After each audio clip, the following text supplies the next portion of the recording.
Okay, we'll go and get started here. So basically what I'm going to be talking about today is I'm going to do a little bit of kind of a artist/demo workshop. This is something that was actually requested quite a bit last year, so I wanted to be sure to go ahead and do it.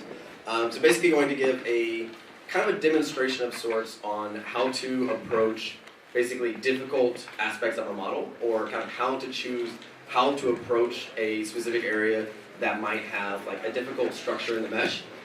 So first of all, my name is Jonathan Williamson. I run BlenderCookie.com, and so I'm going to basically we're going to do this as a topology section of sorts. And just to get started, is there anyone in the room that is not familiar with topology or what topology is? Cool. So let's go ahead and what I have here. Sorry, one second. Okay. So what I have is I've got a pre-sculpted model that is just basically a sample. It's not done, it's just a small portion of the model. And basically what I've done for the model intentionally is create something that is kind of organic but kind of hard surface, and that would pose some interesting challenges from a modeling standpoint if we assume that the entire model is meant to be one piece. So nothing's overlapping, it's all just one piece. And while this may not be a very practical way to do it for an actual model, just because of movement and things like that, just for today, we're going to assume that we want everything as a solid piece as an exercise of sorts. So even these kind of overlapping pieces that we have in here, if you were to animate that, you would probably want those as separate pieces so that they can slide over each other and whatnot. But we're just going to assume for now, as an exercise, that they're all one piece. And I do apologize, I'm a little croaky today. Hopefully I don't lose my voice, but we'll see. So to get started, the first thing that we would do with a model like this is it's always a really good idea to kind of examine your model and see, start recognizing the different forms. And you can kind of think of it as, imagine that you're being given this model by another artist, and it's your job to then retopologize it, or basically to create an animation-friendly mesh of the surface that will have good deformations, you'll be able to UV it well, and just do anything that you need to do with it within the modeling production time. And so, even though as myself I created the model, at this point, if my sculpt is done, the detail's done, and I'm just ready to retopologize it, it's a really good idea to first just start by studying the model and kind of re-familiarizing yourself with it and thinking about it from the aspect of how you would actually structure it. And one of the ways that you can do that, one of the things that's good to do, is recognize different planes in the model. So your different flat areas and details and things like that. And so if we're studying this, and I'm just going to use the grease pencil to illustrate, we can start kind of looking at it and starting to recognize the different major forms. So for example, we have this form right through here that is it's essentially flat. And so from a modeling standpoint, this we would want to have as basically a single face loop, or a single continuous set of faces, because what that'll do is if we have an edge loop coming right down along here and an edge loop coming right down along here, that's going to make it a lot easier to get these nice sharp lines. And so we wouldn't want to have a mesh that was intersecting like this at kind of an angle, because those lines then are not going to highlight or illustrate the same edges. So instead, you would want to have your set of edges coming across like this and like this. And so what we can do is we can start kind of studying the model and finding those points on the model that we can very clearly understand how they would need to be constructed. And for today, we're going to assume that this is not necessarily a low poly model, it's not necessarily a high poly model, it's more how can we just, our end goal is essentially to represent this surface as best we can with an optimal mesh. We're not looking for a specific poly count for a real-time environment or anything like that. We just want to represent the original form with a clean mesh. And so, that would be one area that we can immediately see that how we would want to structure that model, or that part of the mesh. Same thing where we have this line coming right around through here. We would want to go ahead and structure the same face loop like this. And so one of the things you can start doing is basically think of it in the sense of laying down your initial structure of sorts. So for those of you that might not know, a face loop is just a continuous set of faces that is unbroken. And so generally it's going to be 100% quads, and a face loop is then basically determined by can you cut all the way through it. So, hold on. So for example, let me just go here to another layer. And I'm going to get rid of that. Okay, so if I just add in a plane here, and we'll then just extrude this plane, say, like that. Okay, so this is a face loop, where if we select one of these perpendicular edges as an edge loop, it selects the entire thing. If we use the loop cut tool with Control R, and tell you what, I'll turn on my screencast keys here if I can find them. Never mind, no I won't. So if we add a loop cut, we can see it'll cut straight through that mesh. And if we were to, say, break this by just converting that to a triangle, this is no longer a continuous face loop. We now have a face loop here, and we have a face loop here. And so it is essentially two loops of faces. Now a loop is a little confusing initially because you think of a loop as a continuous circle, but really a loop in the terms of face loops or edge loops is nothing more than a continuous path. And so if we realize this when we're approaching a model like this, what we can start to do is really just figure out how that model is going to be structured. And so as we're going through here, we've got a face loop right around here. We have a face loop right through here. We can see we've got this kind of like circular edge around here around the shoulder. So this would probably be a single face loop. We'd probably have another portion of it right down here along the bottom. This kind of arc right here would also be one. And let me make my grease pencil different colors so you can see that a little better. Is that more clear? Cool. We can start to see that we would want to have probably a single face loop coming down through here because we've got that single continuous arc in our model essentially. Same thing right here and right here. And so as we start to study the model and figure out how it's actually structured, and basically ignoring what the model actually is at this point. At this point, we don't really care that it's a torso or that it's kind of a spacesuit or anything like that. Now, that goes within reason because if you're, obviously if you're creating an animation ready model and you know how it's going to move, you're going to need to take those things into account. But as far as kind of understanding the forms, for the model, we don't care that this is the shoulder blade. We don't care if this is the armpit. What we care about is the structural integrity of the model. And we need to get a good structural model with clean topology so that it will animate well, it'll deform while animating, and it also makes it a lot easier to modify. And so what we can then start doing, now that we have a basic understanding of how some of the parts are structured, what I like to do at this point is just jump in and start modeling it. And one thing that works well for me that is to not focus on the complete model. I like to actually just jump around a lot. And so what I'm going to do is I'm going to use the B surfaces add-on. Has anyone ever used B surfaces? One person? Okay, well let me start by giving you a quick demo then of B surfaces. So B surfaces, let me make sure, hold on. We're going to do this. I have to use a different version.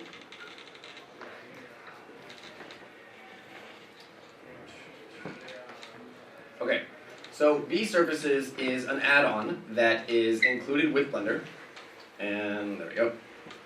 You can find it from the user preferences section in the add-ons, and if you just search for B Surfaces, you'll find it right here, Mesh B Surfaces GPL Edition, and B Surfaces essentially allows you to generate and draw on portions of your model with the grease pencil.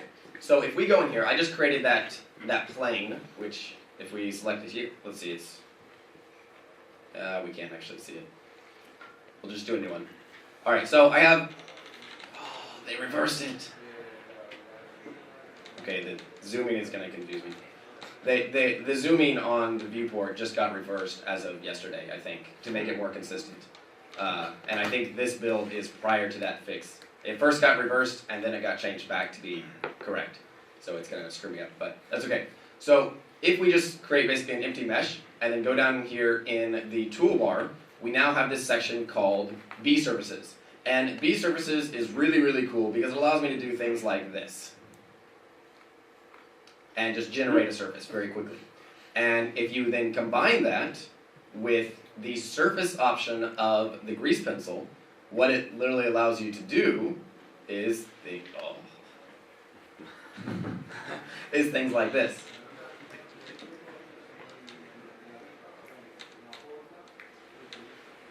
Add the surface, and then down here, since obviously that's really, really dense and probably not going to be what I want, I can just then tone down the number of loops, number of follows, and then I can also turn off, there's a loops on stroke option, such that where, if you use the loops on stroke, then it basically sets an edge loop, such as one of these, exactly on where you drew, so it'll be exactly consistent, but maybe you wouldn't necessarily want that. So then I can just get a really nice, clean, even mesh, and maybe I'll turn that down to, we'll even just do that. So then that allows me to create that very quickly, but I can go ahead and expand that now. I can just take an existing selection, such as this edge, and just draw like that. Add another surface, do that, and maybe we'll do something there. Then maybe I'll just take this.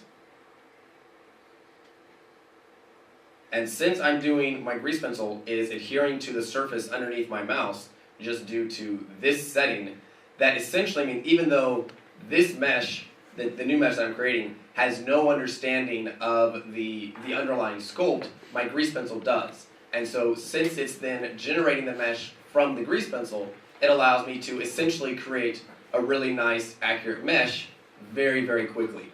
And that might be a little bit dense, so we'll leave it fairly simple. One of the things, when you're doing something like this, particularly that is, has all these complicated forms in it, that you want to line up really cleanly and to work well, it's always a good idea to start simple. You can always add more detail, but it's a lot harder to remove portions of your mesh when suddenly you get to one part and you realize you have a gazillion edges that all need to meet into just a couple. And so keeping it simple will definitely make it a lot easier in the long run. So then I can go ahead and I might see that, well, this right here, since these details, like this, and ooh, I can't draw. Since that comes in like this and then goes over, I would want to treat that mesh in a very specific way. And the way that we can kind of tell how we want to treat it is by understanding how it's constructed. So if we see that we have a nice, clean, sharp line coming down here, not that my grease pencil illustrates that, and then we have another line here, and we have a line here. We can think of those lines as the underlying base of our mesh. And so we have an edge here that represents this line. We have an edge here that represents this line. And so it would make sense if we went ahead and brought that in, say something like that. Ooh, not like that. Like that, and turn down the loops. And so now we have a single edge that essentially represents all of those lines. And let me just go in and turn on X-ray. There we go. So now you can see it a little more clearly. And I will also add in a mirror modifier. Okay. So now you can see the complete mesh. And so if we then structure it that way, then that tells us exactly kind of how those forms are going to be structured. But we need to think about it in what are we going to need to do later on. So if we look at our underlying mesh, so let me just hide all this, we can see that we have these very sharp lines like this. And since in most modeling, except for in real-time environments, we'll generally be using subdivision surfaces. And so let's assume for today that this is going to be a animation model. So we're going to be rendering it. We're not going to be using it in a real-time environment. We want really sharp, clean lines with subdivision surfaces.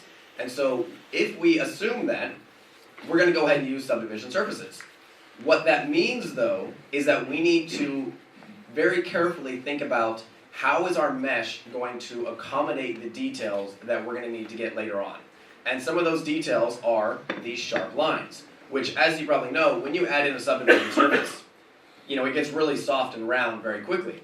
And there's two ways that you then create those sharp edges. You can either create sharp edges by using the crease tool, which you can find either from the mean crease right here, which then gives you a nice, clean, sharp edge. Kind of, not really. Or you can use what I generally call perimeter loops or proximity loops. There's a lot of different words for it. It all depends on the artist. We'll call them proximity loops for today. And a proximity loop essentially means, let me turn off my crease. There we go. Essentially is a very tight-knit loop, something like this, that then brings our mesh very close together, giving it less space for the subdivision surface to then round it out. And that allows you to get really nice, clean, sharp edges within your subdivision surfaces. And this is the way that we generally do it within subdivision surface modeling. A lot of people like using creases. The main problem with creases at the time being, some other applications have much better implementations of this. If some of you were following the developments from SIGGRAPH this last year, Pixar just recently released their open subdivisions, or basically their subdivision surface algorithms as creative, or they're not Creative Commons, but they're open source in some way or another. I don't remember what the exact license is.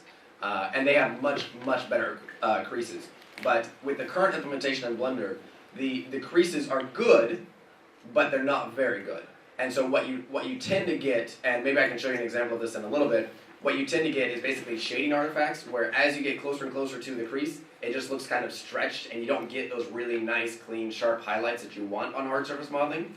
So I mean, when we're doing hard surface modeling, what basically defines a hard surface model is the sharp edges and the way that we treat the surface. You can have a round model that is a hard surface, and you can have a round model that's organic. But it's all about how you treat the edges that then basically defines whether it's organic or hard surface. And when you're working with subdivision surfaces, you really want those really clean, crisp edges when you're doing hard surfaces. And the model, the sculpt that we have here, even though it looks kind of rough, it is essentially a hard surface. It's not a final sculpt. This is just something I've been working on over the last day or two in spare time, just as an example model. But in order to get those hard edges, then we use these proximity loops. And I prefer to use the proximity loops over the creasing because I get much higher quality. You get a much higher resolution mesh, so you've got a lot more edges and edge loops and whatnot, but it's much more manageable and you've got a lot better control. And the way that you get that control is by having a really clean mesh with your surfaces. So you want a really clean topology. And that's why we want to take this very carefully and really examine the model and really understand what we're creating and how we're creating it. And an example of that is, we can see that we have this area right in here. And we basically know that we want a hard edge right through here. But right now, we have this really round edge. And so the way that we would create that hard edge is by adding in another edge loop like that. And if we just bring it right over there, that starts to form that harder edge. Now, it's not very hard yet, but it's in the right direction. But what that means is we now have, by doing that, we now have a lot more vertices here along the bottom that we need to figure out how we want to treat. So, we could either just bring them down here, we can do kind of whatever. But we don't want that harsh line that we have here to continue right here.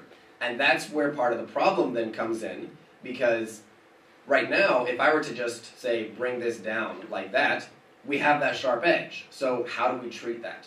And part of it just comes with practice, but a large part of it is understanding how those perimeter loops and such are going to affect your model. So in this case, if we want to terminate that hard edge, there's a lot of different ways that you could do it. One way is you could use what's referred to as an all-quad junction. And an all-quad junction is basically where you take, say, 3 edge loops like this, and then you combine them down into a single loop right here. So you basically have commonly referred to as a diamond quad or something like that, or just an all-quad junction, and you have 3 edge loops that then terminate into a single edge loop. And that's one common way to do it. Another way to do it is to simply turn your loop. So if we look at this, we could go ahead and add in another edge loop right here, which will actually give us a much nicer model. Then suddenly that line looks really nice. And if we do that, what we can actually do then is actually bring this section, just bring that down, and then fill this area.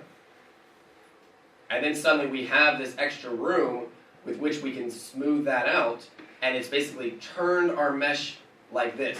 So first, oops, hold on. You can't see it because of the x-ray. There we are. So it's basically turned the mesh in that area to then basically round out the form.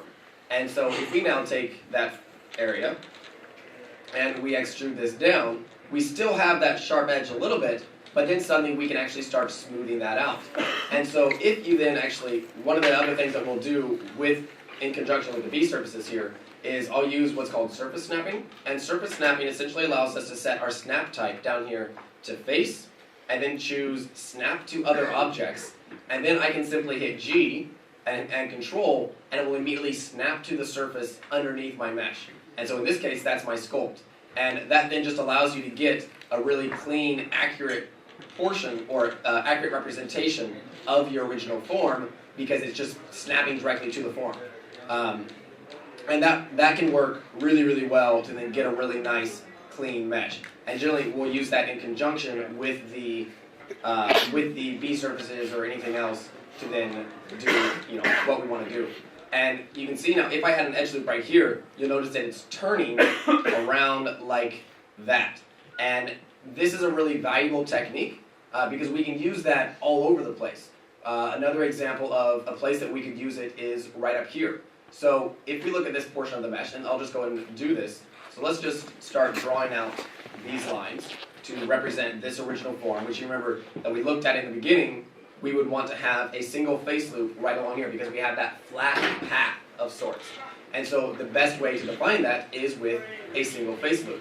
And so if we just add that surface, and then we'll turn down the cross and we'll turn down the follow, say something about like that.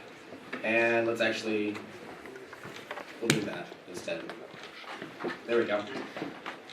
So, and then I'll go and grab this center edge loop, just bring that into the center so it locks with my mirror modifier. As we're looking at this form is a little bit different than the previous one because we sort of have the sharp corner, but it's a little bit more rounded. It's a little bit more just continuous. Whereas down here, we have the very sharp corner. And so as we go in here, we can treat this one a little differently because we can just probably extrude these out, snap to the surface by holding down control, and now it just perfectly mimics that surface. And then all I need to do to get those sharp edges is again just add in my proximity edge loops. So something like that. And I'll just shade everything smooth. Now, one thing to note, when you're doing these kinds of models, I actually do not recommend working with a subdivision surface initially. And I don't recommend putting in these proximity loops right off the bat. In fact, I would model the majority of the form before ever adding in a single extra loop. And the reason for that, well actually not that one, the reason for that is, number one, simplicity. When you're working on a complex model like this, it's very, very easy to go over the top and suddenly have a model that is completely unworkable, with just a gazillion edges that you can't do anything with. A good example is if we go in here, let's just go to another layer again. And if I just use, say, a cube, and I put on a subdivision surface modifier. So this is a very common technique for creating what's called a polysphere.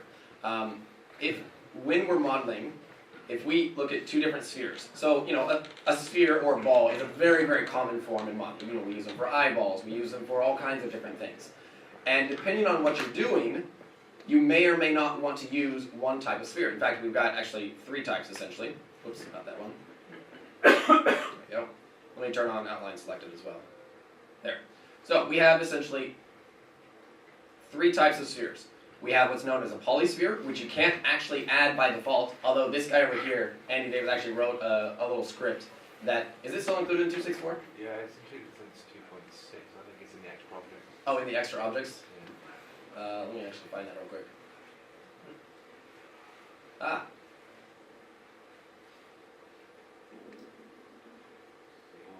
Basic objects. Yeah, Ah, brilliant. Cool. So the main difference between these, they all represent a sphere essentially. And if we go in and we add in a subdivision surface modifier, and we'll do that on this one as well, all of these are essentially the exact same form. They're all just a ball.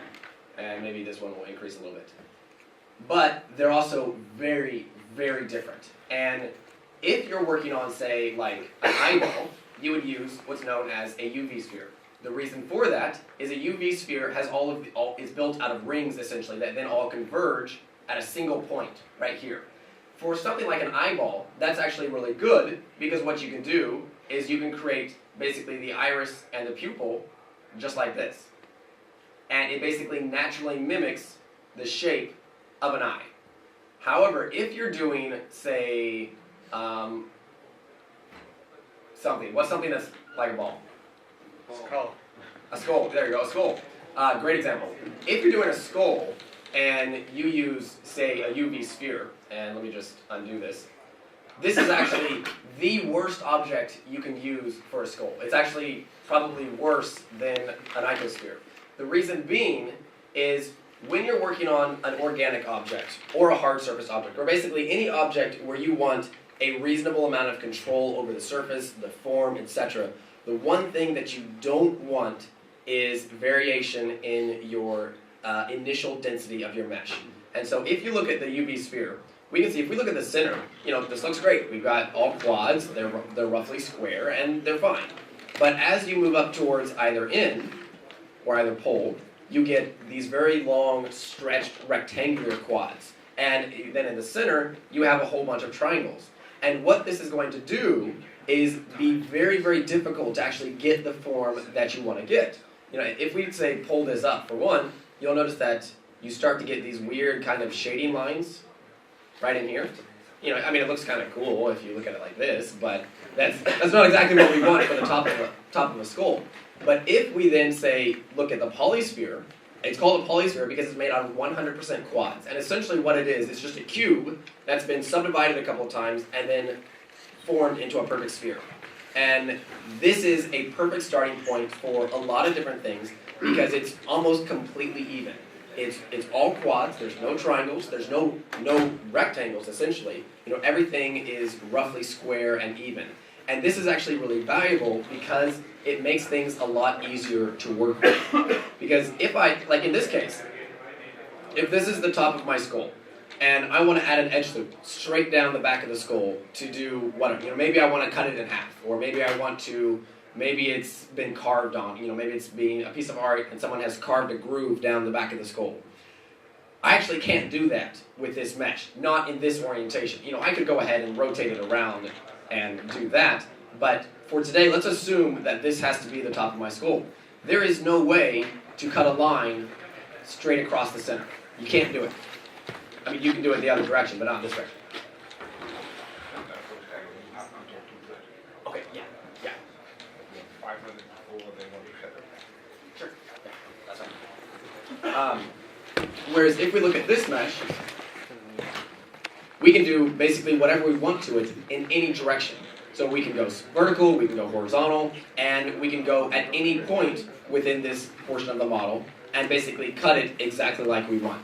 So if we're looking at, say, something like, back to my original example, if we're looking at an area, say, we'll just take the chest or the breast right here. We actually probably, while you could use a UV sphere for this as a starting point, it would probably be much better to use a polysphere. The reason being is, remember that a polysphere is consistently distributed. It's all quads, it's even, and it's a lot easier to work with. An example, let me just go in. Let's take a look at actually something from my workshop right now. Merrick, you'll recognize this. Let's see. If I have to find it real quick. Where was it? Oh, you know what? Actually, I don't think I have it. Oh, yes, I do. Yes. Okay. So here is an example. So this is the modeling workshop that I'm doing right now. One of the things that we were looking at is basically topology examples and how to take a relatively simple form. If we look at this, it's fairly simple. But then when you start looking at it, you realize, well, we have these curving lines that are then coming in on itself. We have this sharp line right here. And it starts to get a little bit more difficult than it might initially look. And in particular, it's a little bit more difficult because the rest of the form is a perfect sphere. Now, I messed up a couple little areas here and there, but for the most part, it's all based around a perfect sphere. And so when we go in and retopologize it, we have to take that into account because when you retopologize something, basically your goal is to perfectly represent that form with good topology. And if you look at something like this, if you want a perfect sphere, such as the back area of this, if you don't have even regular topology or an even density within your mesh, it's actually really, really difficult to perfectly represent that form, because what you get is something like, let's take a look at, say, if we do just, we'll do a polysphere again. If we just start adding in a bunch of edge loops like this, maybe because we're putting in those sharp lines around the other areas, what'll happen is if we're working with a subdivision surface modifier, right now this looks great. We don't really see any problems with it. The shape is fine, the mesh is clean, but as soon as you leave edit mode, we have all these sharp lines. And while these might be great, I don't know how well you can see these on. Can you see those on the projector? Yeah. Okay. While these might be great in the area that we want them, as soon as we go back to the back, I wasn't drawing on the surface. As soon as we go back to the back, suddenly we have all these sharp lines where we wanted a perfectly smooth sphere. And so in these examples, what we did is actually the goal was to reconstruct this original, now not in this one, but reconstruct this complete form by starting with a sphere and never altering this topology back here. And so if we look at the final mesh, everything outside of this area has not been altered at all. And this is actually a really fun exercise, or I thought it was fun, maybe Barry can say.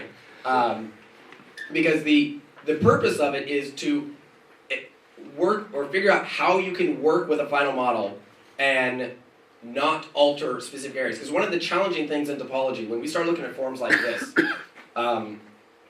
is figuring out how we can represent this form without destroying this form. And this absolutely relates to basically everything that we do, because if we're looking at this, we have these really sharp lines through here in these areas, but we have really smooth forms right in here. And so as we're doing all of these sharp areas, we have to also figure out how to represent those smooth areas at the same time. So we can't just have really close lines coming through here, because that's just going to give you a really sharp line in your subdivision surface, and suddenly it's going to destroy the form, essentially. Because one of the things when you're creating hard surface forms in particular, but when you're creating any form, the best way you represent that form is, or what makes a form interesting, is by the highlights and shadows. And those sharp lines are going to capture those highlights and shadows. And while those sharp lines are great in some areas, such as, say, like around here, that's intended, but as soon as we get into the smoother organic forms, we don't want those anymore. And so one of the challenging things with these kinds of models is figuring out that balance and figuring out how you can treat the mesh to then get those clean areas. And a lot of it comes down to the polyflow of your own. By the way, this is done with the new dynamic topology. I don't know if any of you have played with it yet. Basically it's, and I think, there we go. It's in development right now. The target release is either 2.65 or 2.66. But basically it allows you to sculpt on a model and it will locally subdivide an area as needed rather than having to subdivide the entire model. And it's cool. It's really cool stuff, actually. So let's take, actually real quick, let me stop for a second. Any questions so far? Cool. All right. Yeah. Yeah, I have one. You said, I think about 10, 15 minutes ago, when you were moving some of the vertices around, you said hold down Control to snap it to the surface. Mm-hmm. Is that right? Is that, yeah. You have to turn that to Well, not necessarily. With all snapping in Blender, it's all state. And so you've got your snapping right here. And if you have this off, you hold down Control and it will just toggle that state. If you turn this on, then you hold down Control to turn it off. And so it's up to you on which way you like to work. I generally like to leave it off, and then I'll only snap if I want to. So if I turn this on, and I just grab, say, this, it's just going to continuously snap to that form underneath my mesh. If I turn this off by default, I can just move it wherever I want, and then as soon as I hold down Control, then it snaps to that form. And so it's all personal preference on whether you like it to be default on or default off. Any other questions? Are you using sometimes just basically extruding the edges? Like for example here, instead of doing the line under the breast with the grease pencil. Mhm. You could select those 3 edges and basically with the control and click on a surface with the snapping to the surface, just extrude it and then basically scale it, rotate, scale, rotate. Yeah, definitely. I do a little bit of both. With B surfaces is a very, very cool tool, but it's not going to fit all situations, and sometimes it just may not be faster. So, for example, like right in here, if I want to just fill these areas together, but let's just say that we can't fill it yet. Maybe they're too far apart or something.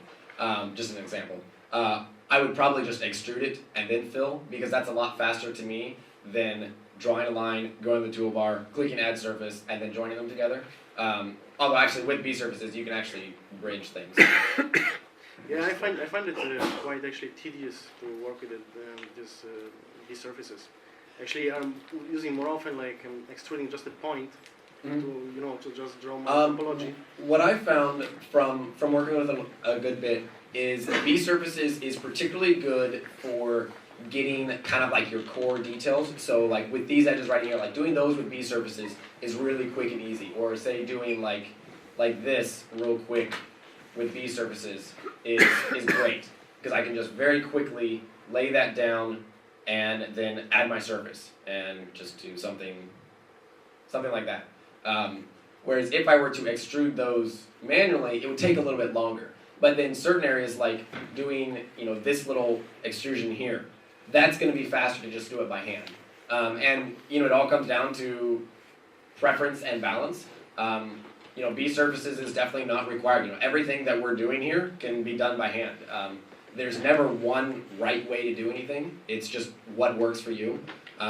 Some people like box modeling, some people like edge modeling, some people like a combination. Now, in this case, you can't really retopologize anything with box modeling unless it's a very simple form. But it all just comes down to what works for your workflow, what feels good to you, and what's most efficient and productive for you. For me, I like a combination of B surfaces and edge modeling. But yeah, it changes model by model too. There's some times where, particularly if I'm having a bad day with modeling and B surfaces just isn't treating me right, I'll just edge model everything. Let's see, so to get a little further along here, let's take a look at, say, these areas. So again, if you weren't here in the beginning, one of the things that we're doing with this, as an example, is assuming that everything is one piece. So if we look at this model here, if we look at, think about how this would actually be constructed if you were to animate this, we would probably have these pieces here would probably be a separate mesh, or at least a disconnected piece, such that they can then slide over each other and overlap or whatnot. But just as an example for today, we're going to assume that everything is merged together so that we really have to focus on the topology. And so if we look at these areas and we think about how we're going to construct them, we got to recognize a couple of different things. Number one is we have these lines through here. So each one of these is going to be a face loop, where to define this underside surface essentially. And then we also have these like sharp L's like this for each one. But then we have this single continuous even surface here filling all of this area. And so we have to figure out how we can treat that portion of the mesh without just creating a monstrosity. And that's actually not very easy. That's actually a hard area. So to figure it out, the easiest thing is to start by laying down what you know. So we know that we need a face loop here, here, here, and here. And we know that we need a face loop here. And why we know that we need that is basically, you know that you need a face loop by your detail. So for example, we have this curve along here. The only way that I can really define that curve well is if I have a continuous loop around there. Because if I have a continuous loop, then I can go in and I can add an edge loop along here, I can sharpen up that edge, I can do whatever I need to do for how sharp or round I want that edge. Whereas if I just have, a bunch of lines just kind of in a region or whatever, there's no way that I'm going to be able to define that surface as well. And so by starting with what we know, then we can get a really good head start and then kind of figure it out along the way. With a model like this, I don't think there's anyone that knows exactly how that's going to be structured in the end, because it changes all the time. you know, if I model this 4 different times, each mesh would probably be a little bit different. Just because you're going to treat different areas differently. Each time that you do it, you may find a different way to do it. And I'm not convinced that there's actually one best way to do it, except when we look at the core functionality. By going back to the idea that we need the face loops in order to define those details, we know that we need this. And by knowing that, that is one of the first things that is, you could call it the best thing to do, or one of the things that you have to do. But we don't know about these areas. So let's start with what we know. Let's add that surface. I added selection in there. Let me do that one more time. And so if we start with what we know, it can be a lot easier to basically figure out a surface, because one of the hard things with a model like this is all of the tedious work of figuring out exactly how you want to do it. And, you know, I find it a lot more productive to just constantly be modeling than to just be staring at it as if it's a blank sheet of paper. I think it's better to just constantly model and rework if necessary than just staring at it thinking, well, how am I going to do this? Because you don't need to figure out the whole model in one go. You can work through half of it, then come to a stopping point and not know how to approach it, leave it, work on something else, and then come back to it. That's one of the reasons, actually, I never finish a single part of a model in one go. You know, even here, you'll notice that I've done this little part, I've done this little part, and this is not, I'm not doing it this way for demonstration purposes. This is actually the way that I model, where I'll start by just going through, finding the areas that I know exactly how I want them structured, and I'll create those, and then I figure out the rest on the go. You know, even though topology is a very technical process, it's not clear. It's not A to Z, or even A to B necessarily. You know, you do it in stages. You figure out one part, then you move to the next, then the next. And if you just try and spend, you know, a couple hours just figuring out this model, number one, you're probably going to burn yourself out and not want to do the rest of the model. Number two, it's actually probably not a good idea to just work on this until it's done, because if we again assume, just for today's example, that this has to be one solid piece, we don't know how this is going to affect the surrounding areas. And so it's better to jump around the model and work on a little bit at a time all over, such that you get a better global picture of how it's all going to be connected. And one of the reasons, by the way, that we're doing this as a single solid piece is, number one, as a topology exercise. You know, it's much more difficult to make it as one piece, but it's also, there's a lot of times where it's going to be required, where even though this is probably not the way this would actually be constructed if you were to animate it, there are a lot of models where it will need to be that way. You know, if you're creating a much more organic model, and these are actually, you know, just masses underneath skin, you need that to be one piece. You can't have then sliding pieces if it's just like, you know, cartilage under skin or something like that. And so it's a good exercise to know how you can treat any other type of surface, because it's really easy to just make overlapping pieces. You know, that's not hard. What's hard is making them all work together as a solid piece. And so I just think it's a really good exercise for that. So I know exactly how this is structured. I also know that these are here, so I'll go ahead and put those in. And we'll just do something like that. And I generally turn off loops on stroke just so it's even. And I'll do it again down here.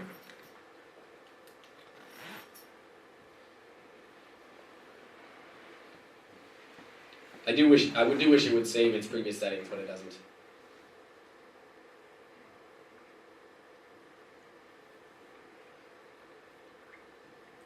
Okay, so that'll be close enough. So I have those initial areas real quick, and now I also know that we have this face loop coming down here, so let's go ahead and put that in. We'll do something like that. And I'm not worrying too much about how things are lining up. You know, I'm not worrying about if these vertices are lining up with these ones or these ones or these ones, because when I'm doing it in pieces like this, I can change at any point. You know, I can go and I can add an edge loop, I can remove an edge loop. It doesn't really matter. What I care about is just that it's following the form and that it roughly represents the mesh that I'm going to need to create. So let's just take that. We'll move it in just a little bit. And now we can start to consider how this all needs to tie together. And probably one of the things that we can look at is we have this continuous form, or this line, like this. And so that would probably be good to have just a single face loop. And the reason that would be good to have just a single face loop coming down through here is since that's a sharp line, we may want to sharpen it up at some point, or we may want to soften it at some point. And so what I'll do then is I'll take this surface here, maybe something like that. So I've got this selection, and I don't think, oh, that does work, sweet. So by then just extruding that out with the B surfaces, I've then just matched that form initially, and then I can now just add an edge loop right up to it at any point to then sharpen it as much as I want. And it's not ideal yet because it's, I'm actually going to undo that, there we go. It's not ideal yet because it's kind of messy, but I can now just start bringing these up and maybe just placing them at each intersection, or at, not at each intersection, but each ridge. Because if we look at these ridges, we can also say, hey, we're going to want to sharpen those at some point. And so we want to be sure that we have the edges around that ridge. So now I might just do a little bit of cleanup work, just kind of redistributing things, making sure it's even. I am using surface snapping right now, so I'm holding down control when I do this, just so it continues to match the surface. And we'll probably do something about like that. So that starts to get a little bit closer, and we can kind of start figuring out how it's working. But we still don't know. And the other thing that we do know, though, is we know that we have these forms. And these are pretty consistent and flat, so let's fill those in. We delete that. And we'll just do one of these. We don't need to do all three. So let's just start. We'll actually start with these. So I'm going to select this, and I'm just going to extrude that up. Hold down Control. Maybe scale it in a little bit. Maybe so something like that. And this is good because now I can add an edge loop here. I can add an edge loop there. At some point in the process, and I can create that sharp edge. So that's the underlying structure that I need to create that form.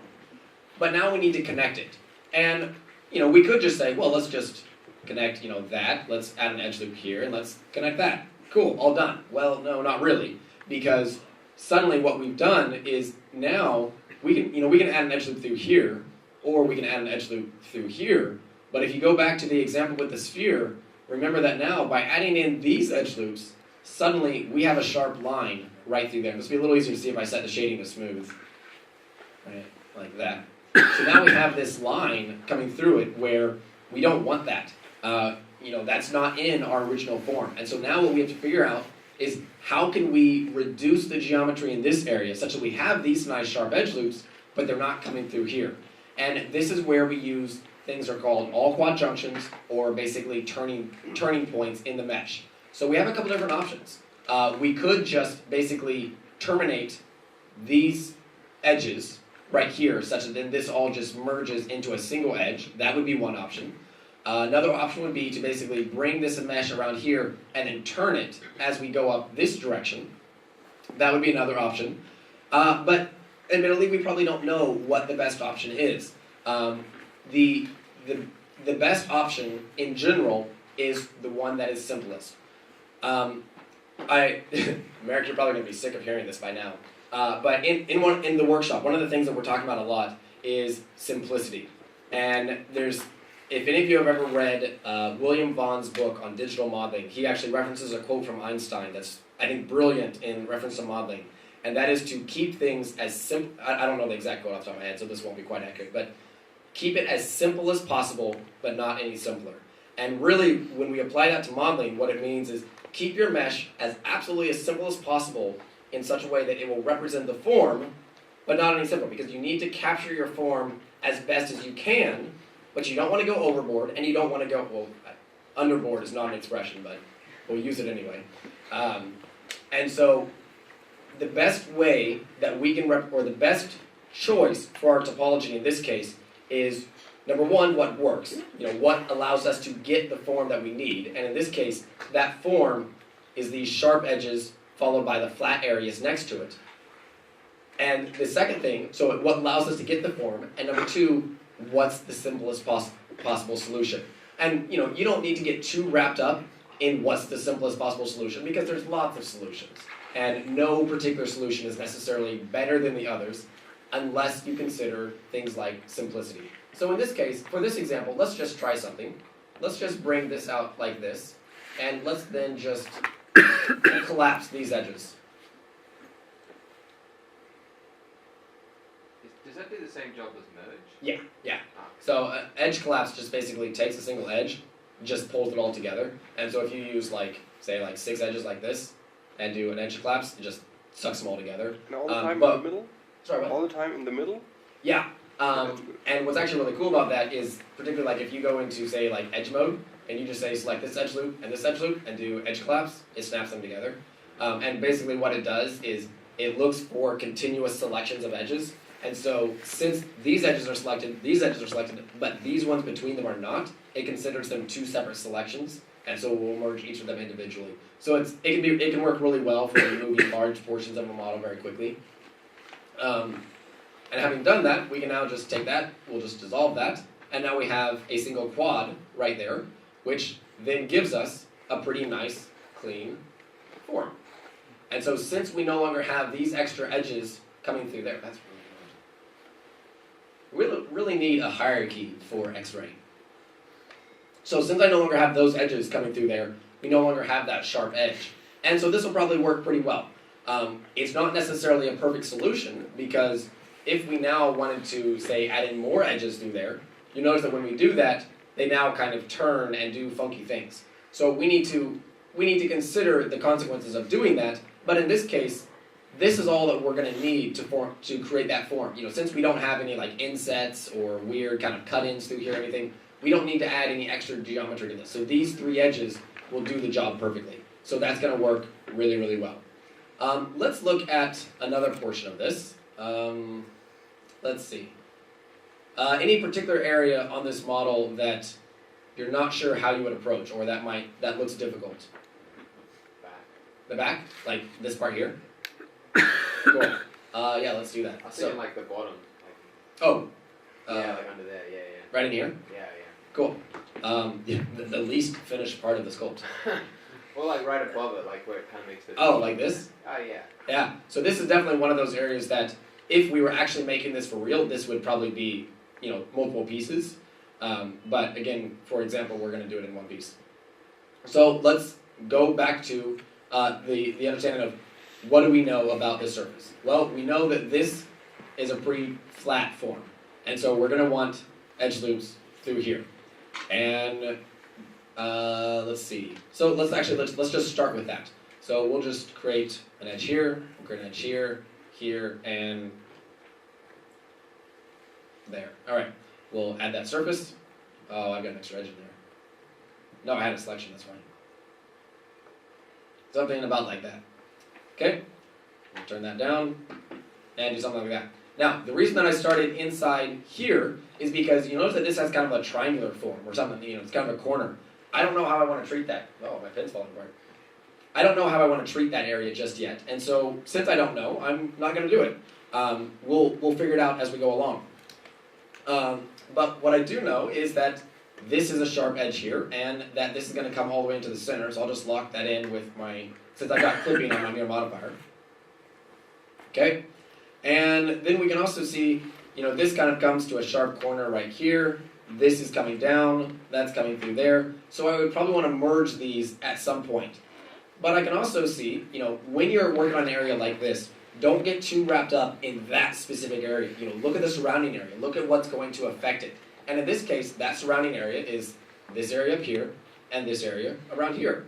And so, since I don't really know how this is going to be treated, let's go with this area down here because it's simple and easy. So we'll just start adding in a basic stroke like that and something right about in there. Okay, we'll take this. I'm just going to snap it right up to the surface with control. Go. All right. So that's fairly simple, and I can see that this is going to be the same thing. So I'll just go and take this portion of my model. I'll just extrude that up, say something like that, and kind of match that initial shape. And so now I basically outlined this section, and that can really help kind of to figure things out because by going with the simple things first, such as these flat areas, that's going to help me define basically my constraints. When you're working on these complex areas, one of the things that can be really helpful is understand, what do you have to work with? What are your options as far as breaking the surrounding area? So since this area here, since this is really flat, I know that I need to make that flat and smooth. And so if I do that first, then I can kind of get a good idea of how I'm going to, or kind of what my options are for then approaching this inside geometry. And so in this case, since this needs to be nice and flat and smooth, I can't just bring a whole bunch of edges down like this, because then I'm going to have a really sharp edge here. And even though I could then spread those edges out and smooth it, that's going to be really messy and difficult. And so it's probably going to be a lot more optimal to use an all-quad junction or something, where maybe I have, a bunch of edges coming out from here or something like that. And so let's then start by, let's just bring these out a little bit more. I'm going to use an inset. So let's just take this selection and we're going to extrude that in and just basically wrap that form, something like this. And what that's done now is basically created a turning point in my mesh. So now it comes around like that. And this is great because it gives me a lot of fine control, but right now it's still really, really smooth. If we look at this, that's not a sharp corner. There's nothing sharp about it. And so what we then need to do is figure out how can we make that sharp without destroying this geometry down here. And the way that we do that is with all quad junctions. So let's take a look and think how we can approach this. There's a couple of different ways. We could just split this apart, say something like that, and then fill that area, and then maybe add in another vertex right there such that we have a quad. But that's not very nice, and that's actually really, really bad. The reason being is we now have what's called a six-sided pole.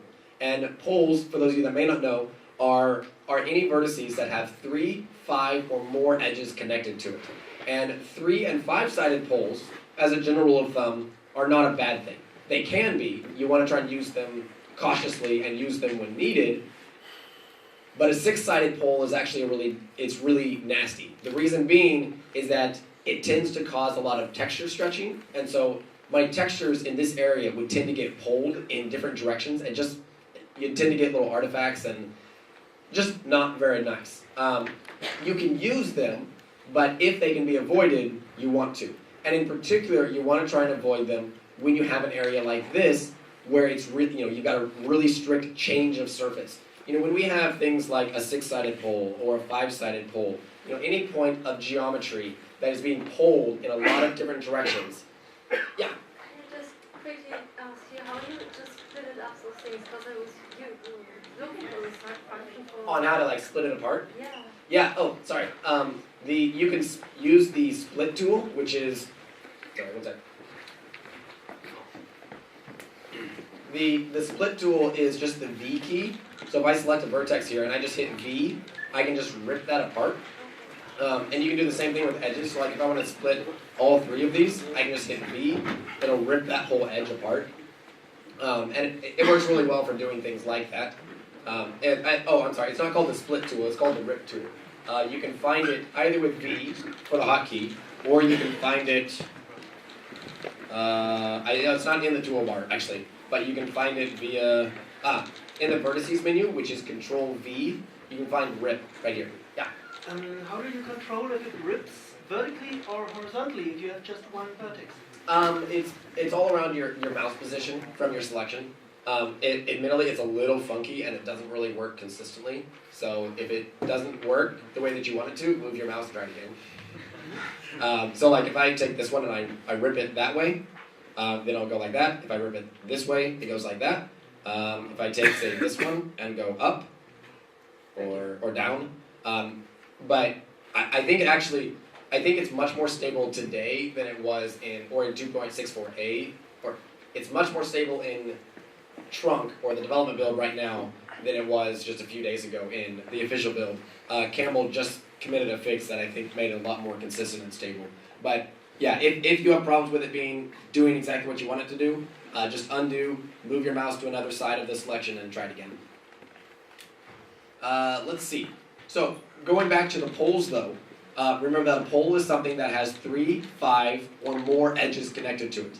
And when we have 6 or more edges connected to it, this is, as a general rule of thumb, is a no-no. The reason being, again, is that it causes texture stretching, distortion in the mesh, and it's just really difficult to control.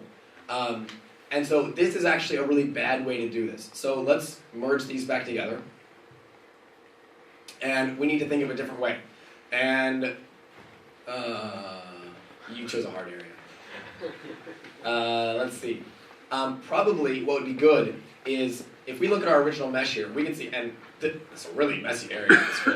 But basically, if this were a cleaner sculpt, you can imagine that we had a sharp line right here, where this form and this form are kind of meeting.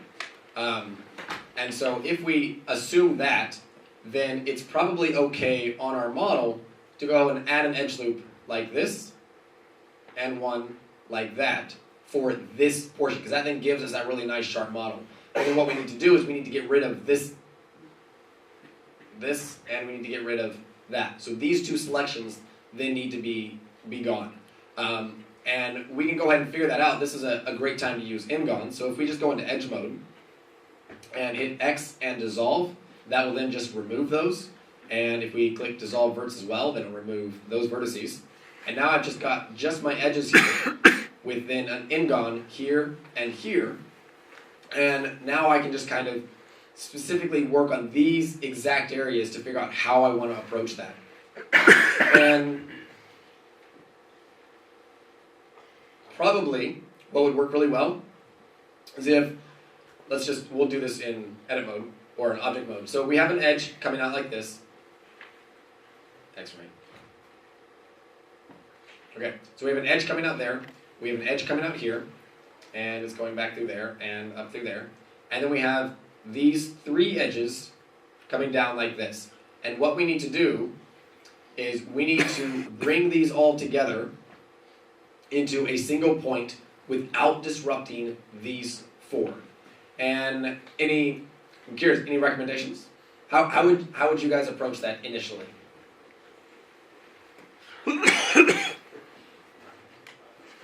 You what? I would just move it on.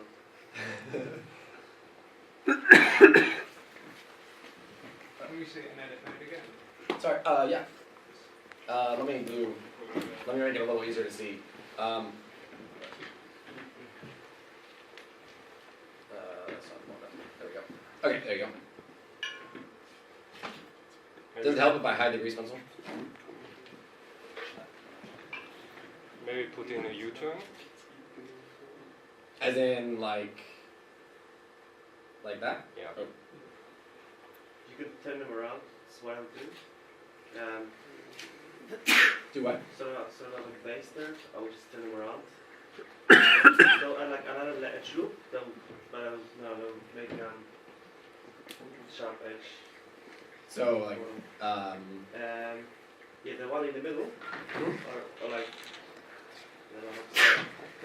That's alright. Sort of, there would be another edge loop at the bottom. Instead, there would be no endpoints.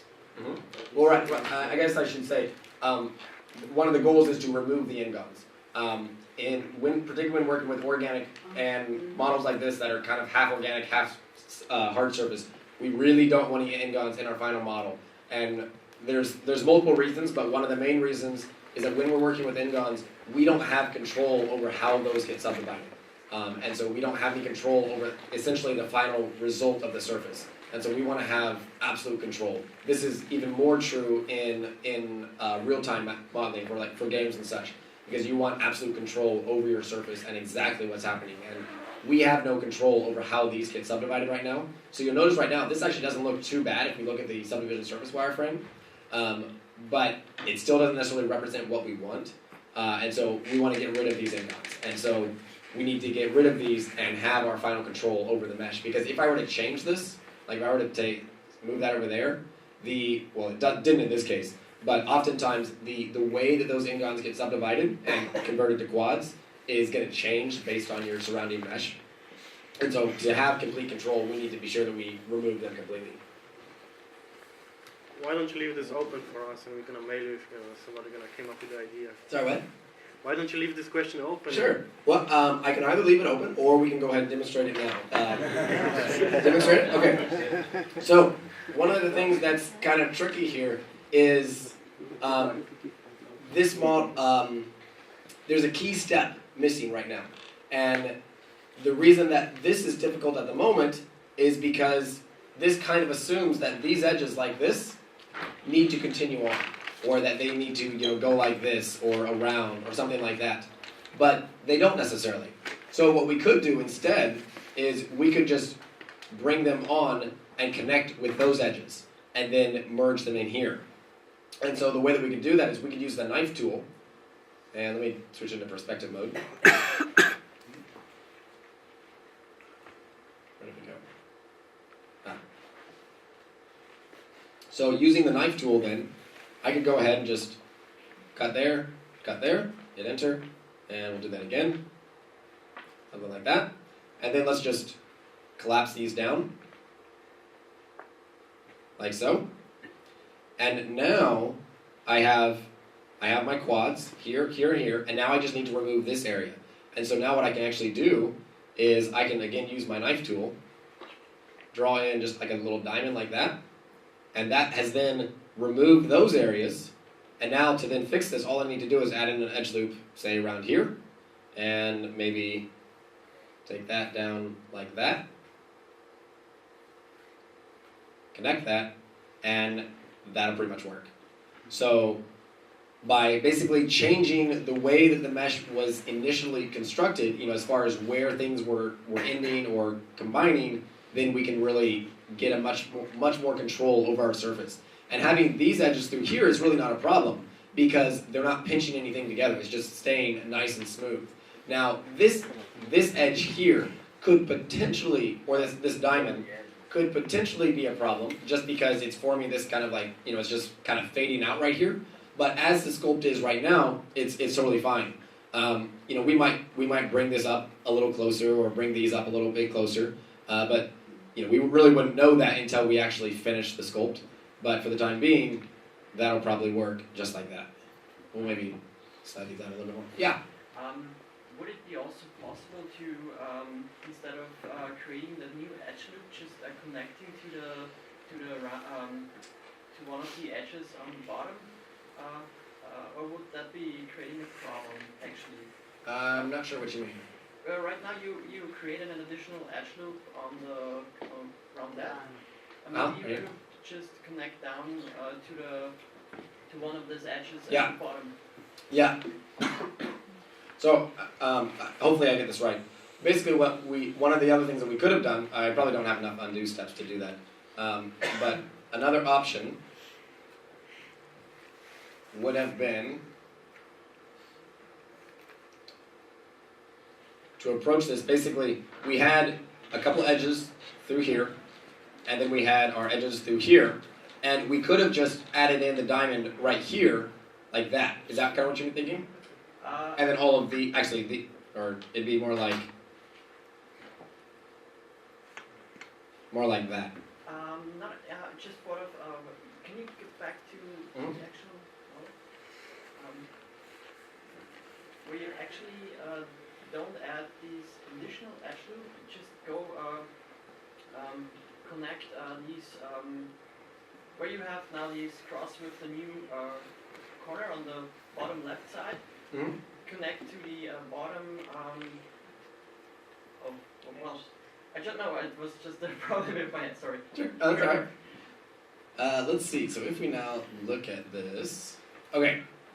So that's definitely one way that we could approach that.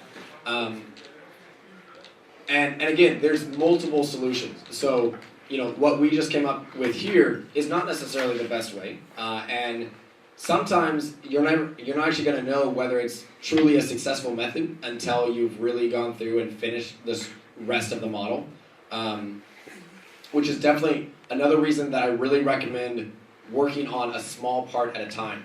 So now that I've done this part, I would jump to another part of the model. Maybe I would go up here and start doing these areas, because again, when you have a model like this, so much of it is interconnected and working together that we don't necessarily know how that's all going to be distributed throughout the model. And so this works right now, but we may have to change that later down the road. And so that's why we try and keep things really simple, and particularly when you're working with something like this that has so many hard surfaces in it, and since our creases don't work very well in Blender, we use the proximity loops. And proximity loops are great, but they do add the extra density to our mesh. And since they add that extra density, it can make it a little bit more difficult to work with continuously. And so, we want to keep it simple. We want to try and work on the whole model at the same time by just going, bit by bit. to make sure that it's all working together and that we're not causing problems in one area due to the way that we treated the mesh somewhere else. Let's see, we do have we've got 15 minutes or so. So at this point, just go ahead and just open it up for questions, but then also any demonstrations or anything like that. Yeah. Did I see you switching the n-gons on and off, or was that... No. I may have just hid them. I'm not sure. But no, right now you can't. I mean, you can technically switch them on and off by just converting them to triangles, but that doesn't really serve a purpose. Yeah. At the very first start, I think you extruded the face, and then you repeated the extrusion. Oh, yeah. I missed that. Yeah. So basically, I did this, where I had just a single edge or a single face. I then took one edge, extruded it, and then you can do basically a repeat. You can find it. Repeat last here in the toolbar, which it's also just Shift R, and so it'll just repeat the last operator that you did. And so if I now just hit Shift R a whole bunch. Wonderful. Yeah, it's really, really awesome tool. It doesn't work as consistently as we might like. Like there's sometimes where, since some of our tools here are they're technically macros, and so they're actually two tools. So like loop cut and slide is actually two tools. First you add in a loop cut, and then you activate edge slide, but it just does it in one step. So some of those won't work as consistently with the repeat tool, but for a lot of things like extruding, it works great. Questions? Yes? What did you use to create the sculpt? You used Blender? Oh, what did I use to create the sculpt? Yeah, so the sculpt was done with this is a development build of Blender right now. It's called Dynamic Topology. It's being developed by Nicholas Bishop. And let me just we'll just do a little demonstration here. Let's start a new file. Excuse me. So Dynamic Topology is really, really cool because basically what it is it is a different way of sculpting. This was originally called Unlimited Clay. Like a year or two ago, it was being developed by, I'm going to butcher his name, but Raul. Was it Raul Fernandez? Raul. But he's a Cuban developer, right? And he was working on an implementation called Unlimited Clay, which basically allows you to create localized subdivisions within your mesh only as needed. Where in the current version of Blender, and in a lot of other applications, the way that sculpting works is by using what's called multi-resolution. And multi-resolution is really cool because it allows you to work in layers, well, not really layers, but at levels. And multi-resolution works by, you can first subdivide your model, you can then sculpt on that part of the model, subdivide it again, and then continue working. And this is really, really cool because it allows you to work through the individual layers, so you can go through and see each stage of your sculpt. Now, there's a general rule of thumb that you never want to work on anything but the highest level because you'll get all kinds of weird, funky results, and it just gets messy due to the way that Blender works with it, unfortunately. But there's some severe limitations to this, namely that your initial mesh that you create, whether that is starting from a primitive, such as a cube, or using what's called a base mesh, where you create basically a very simple mesh that roughly represents the form that you want to create, such as maybe you create a very basic humanoid form, that base mesh is essentially constraining you to the original form. Because with multi-resolution, we don't have a lot of freedom to basically create extra extrusions. So if you wanted to, say, put horns on a character or something, you really couldn't do that with the regular multi-resolution, because what will happen, if we have a tool called Snake Hook, which is basically designed for doing things explicitly like that, like making branches or horns or anything like that. But what happens is, even if let's just subdivide this a lot more, is as you do this, you see what starts to happen. And so the idea with Snake Hook is that you can grab an area, and as you move, it lets go of basically a small part of it at each step, and so then you create this kind of cool extrusion of sorts. But since multi-resolution, we're not able to add basically subdivisions as needed on the fly, we're limited to what's ever in our current resolution. So what you tend to get is you get these really nasty stretch areas that really don't allow you to do a whole lot. So even if I go in and look at this, we can actually see, oops,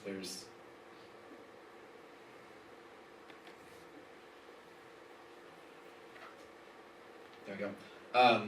We have very stretched faces where it's just being very stretched. And as we, if we try and manipulate this a lot further, it just gets really nasty very, very quickly. And this is a very common problem. And so what the traditional answer to this is that you use a base mesh. And you would go ahead and model that horn directly into your model such that you have that initial shape. But that's really not very free. One of the nice things about sculpting is that it's a very artistic process. It allows you to really kind of explore different forms and shapes. And so ideally, when we sculpt, we would love to say, you know what, I don't want that horn anymore. Let's cut it off. Or let's add in a horn that never existed before. And so that's what the dynamic topology allows you to do. So if we go in, let me just start with a new cube. We'll just delete this. And we'll just round it out a little bit. So I'll use a subdivision. I'll just increase it to 2 and apply.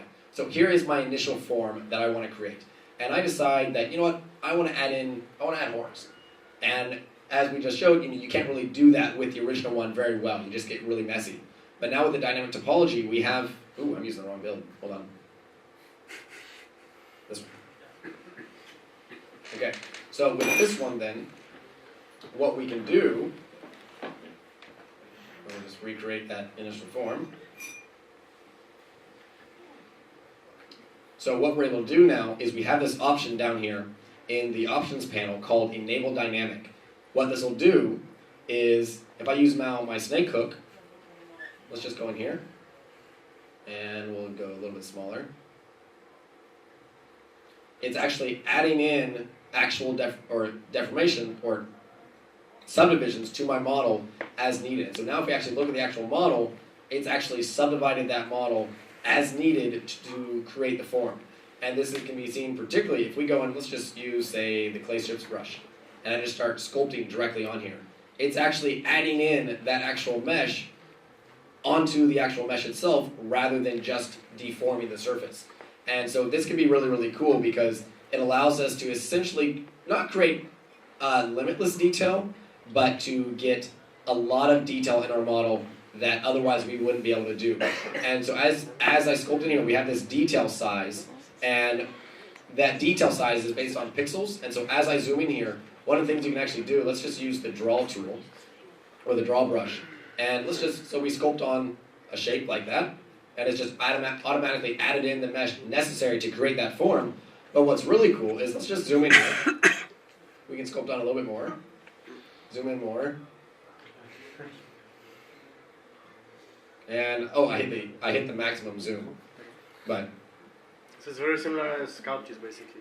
Yeah, it's essentially like sculpture. Is there something like optimization as well with the brush? There is. It's a little buggy right now. This is still in development. It's good enough to really work with, but it's buggy enough that, be careful, basically. But there's a sculpt tool called Simplify, and that will then essentially allow you to then simplify those areas. So like if you accidentally go way overboard or just need to clear it up, then you can do that. It doesn't work as well as maybe we'd like at the moment, but it's getting there for sure. What happens if you change the base mesh now? Well, this is the mesh. There is no base mesh anymore. I see. And so it has some distinct disadvantages, but also advantages. Some of the disadvantages are that you are actually just creating the mesh, and so you don't.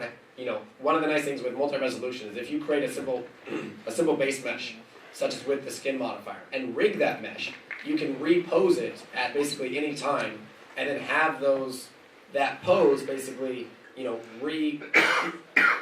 the word I'm looking for? Basically translate all your sculpted detail across to the high resolution. And so that gives you some really cool flexibility.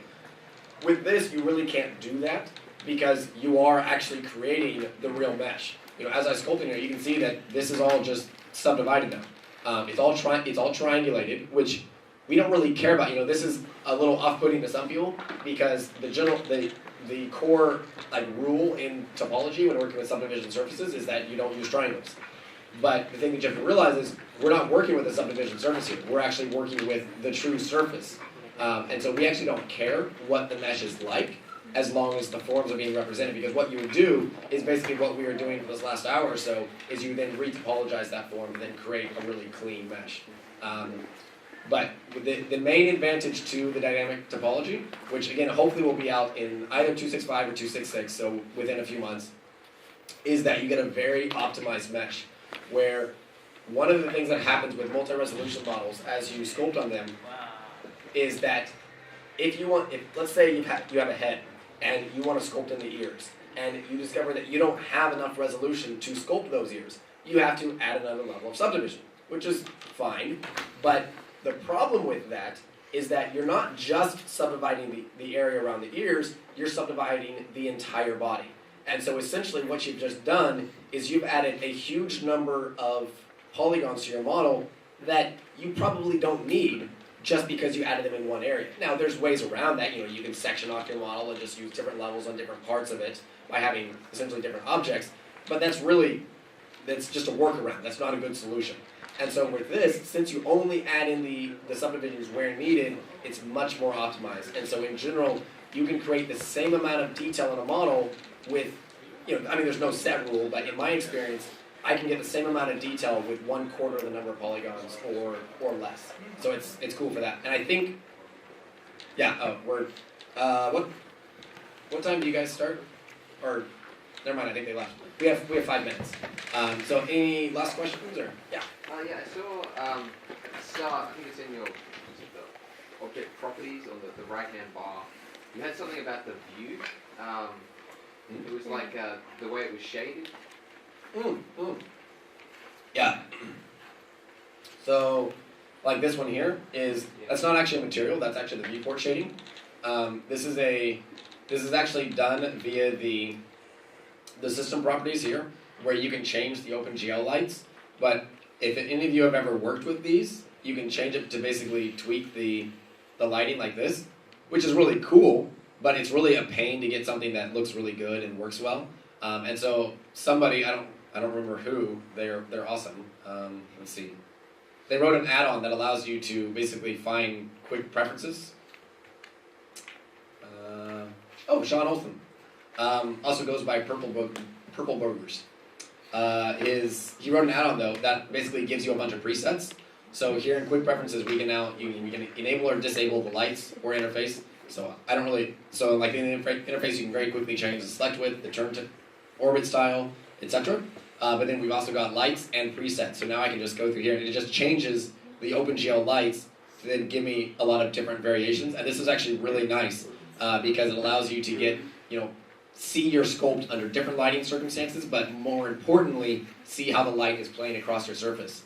And then you can go in and tweak any one of these even further if you want. Or if you want to add your own presets or delete some, you can also do that. You can also then export them and,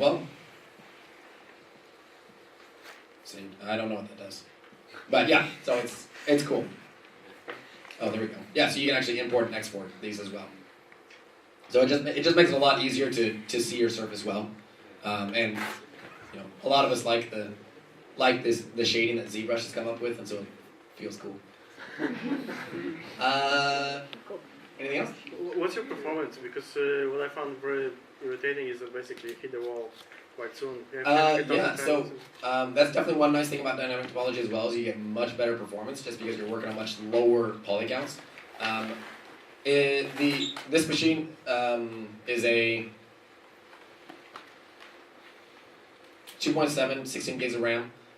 So it handles pretty high resolutions pretty well. It's unfair, dude. What? It's unfair. But there's a couple of things that you can do to improve the speed a lot. Number one is if you turn off outline selected. Outline selected is actually really expensive, so you turn that off, you'll get a better performance. But the most important thing that you can turn off is turn off double-sided right here, particularly on your sculpted model. In my test on this machine, I went from without using dynamic topology, when I was using just regular multi-resolution, at about 1 million polygons, I really hit the wall for what I could do with double-sided on. As soon as I turned off double-sided, I could go right up to 4 million, no problem. Makes a huge, huge difference. Well, I have 400,000 triangles and different machines with different graphic cards. Yeah. Actually, ATI works better in this case for some reason, I don't know. But it's just hitting the wall and it's turn off double-sided. And actually, there's one more thing to turn on. Also turn on VBOs. I don't have the technical knowledge to tell you what this actually does. I'm sure somebody in the room probably can, but it definitely helps. So, that should be it. Thank you.